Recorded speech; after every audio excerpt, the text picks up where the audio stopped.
अचूक आणि वेगवान नव्हे तर आपण पाहत आहात निपक्ष निर्भीड रोखोक चौफेर महाराष्ट्र न्यूज। महाराष्ट्र सरकारचा निधी हा परप्रांतीय नागरिकांवर खर्च होतो आहे असा आरोप राज ठाकरे यांनी केला आहे। ज्यानंतर वंचित बहुजन आघाडीचे अध्यक्ष प्रकाश आंबेडकर यांनी राज ठाकरेंना टाळा कायद्यान्वये अटक करावी, सरकारने तशी हिंमत दाखवावी अशी मागणी केली आहे। अमरावतीत ते माध्यमांशी बोलत होते। यावेळी त्यांना राज ठाकरेंबाबत प्रश्न विचारण्यात आला, ज्यानंतर सरकारने हिंमत दाखवून राज ठाकरेंना अटक केली पाहिजे असं म्हटलं आहे। प्रकाश आंबेडकर यांनी ही मागणी केल्यानंतर आता वंचित बहुजन आघाडी विरोधात मनसे आक्रमक होण्याची चिन्ह आहेत। महाराष्ट्रात सगळ्या गोष्टी इतक्या मुबलक प्रमाणात आहेत की आरक्षणाची गरज नाही, पैशाचं व्यवस्थित नियोजन केलं पाहिजे। मुंबई, ठाणे, पुणे, नागपूर या भागात ज्या प्रकारचे फ्लायओव्हर्स होत आहेत, हे का होत आहेत?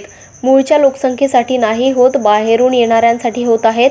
आपल्या ठाणे जिल्ह्यात देशामधला असा एकमेव जिल्हा आहे ज्यात 7 ते 8 महानगरपालिका आहेत।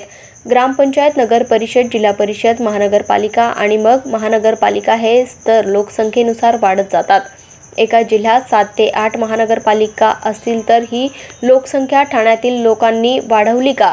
बाहेरून येणाऱ्या लोकांचा लोंढा मोठ्या प्रमाणात आहे। मग त्या शहरात आल्यानंतर त्यांची व्यवस्था लावण्यासाठी सरकारचा पैसा खर्च होतो असं राज ठाकरे यांनी म्हटलंय।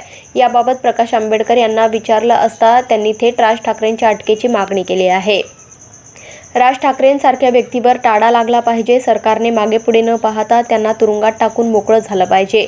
महाराष्ट्रातला माणूस उत्तर प्रदेश, मध्य प्रदेश, पश्चिम बंगालमध्ये आहे, गुजरातमध्येही मराठी माणसं आहेत। यांचं काय करायचं? समाज दुभंगण्याची वक्तव्य हे करत आहेत।